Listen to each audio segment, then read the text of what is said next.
your Storm Tracker 13 forecast first. Sponsored by George Sink Injury Lawyers. Good morning and happy Wednesday, and thanks for joining us. As we look at radar and satellite, we did have our weak front that was approaching the area. This isn't going to do much at all to help us temperature-wise, unfortunately. It will be even hotter than what we saw just yesterday.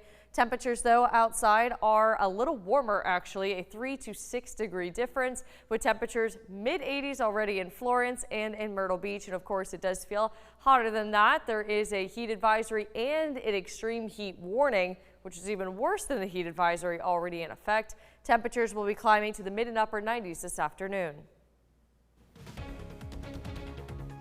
Today on News 13 Now, trees down, power out, and communities picking up the pieces. The aftermath of a wild afternoon of severe weather across the Grand Strand. Plus, South Carolina Attorney General Alan Wilson has filed a motion to unseal documents related to juror inquiries from Alec Murdaugh's murder trial. Then a little later, a look at a proposed bill regarding mail-order guns and how North Carolina residents are responding to it. Coverage you can count on at 9 starts now. Good Wednesday morning. Thank you so much for joining us for News 13 Now. I'm Adriana Cotero. First at 9, severe storms yesterday afternoon in Horry County wreaking havoc up and down the Grand Strand. Several families were forced out of their homes after an apparent lightning strike caused a fire along 37th Avenue North. News 13 spoke with a couple with a young girl who waited for hours for the Red Cross to find them emergency shelter.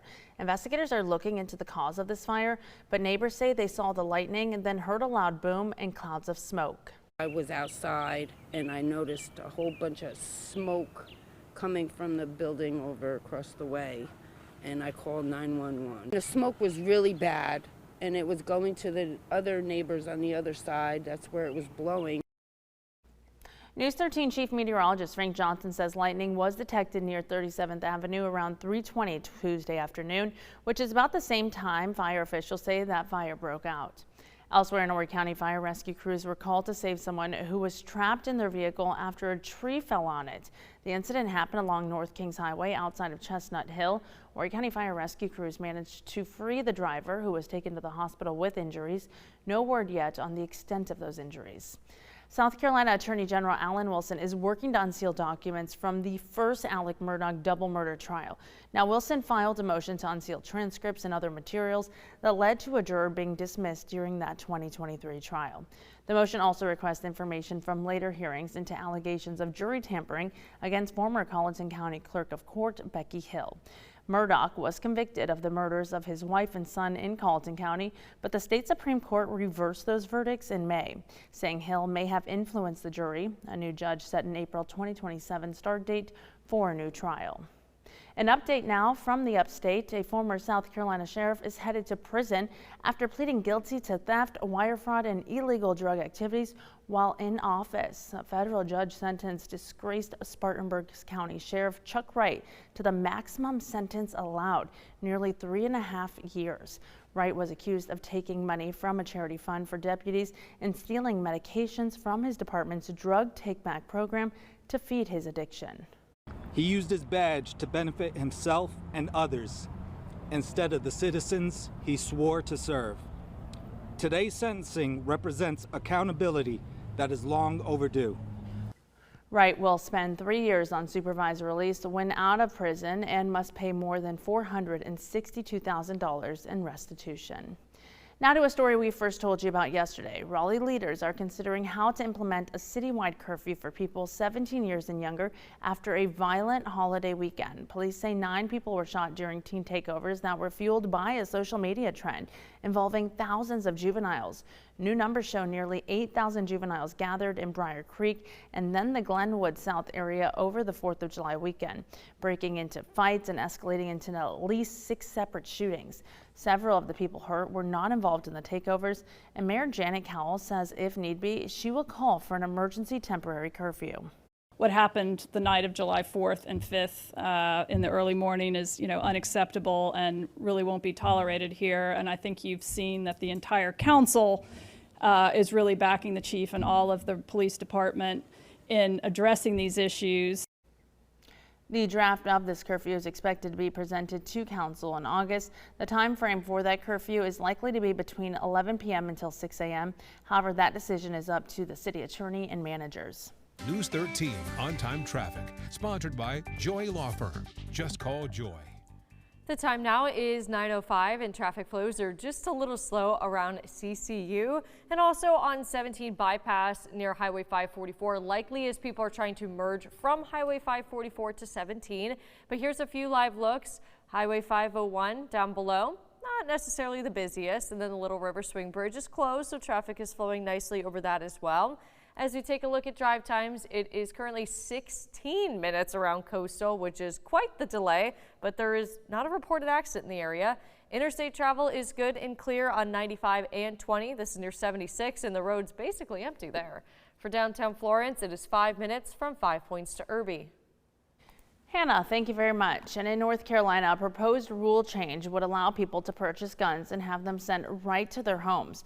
Those shipments have been blocked for nearly a century. Will Lewis spoke with gun shop owners and advocacy groups who say the change would not increase safety. A new rule being discussed by 2 federal agencies could have guns delivered to your doorstep. We're in the golden age of fraud right now.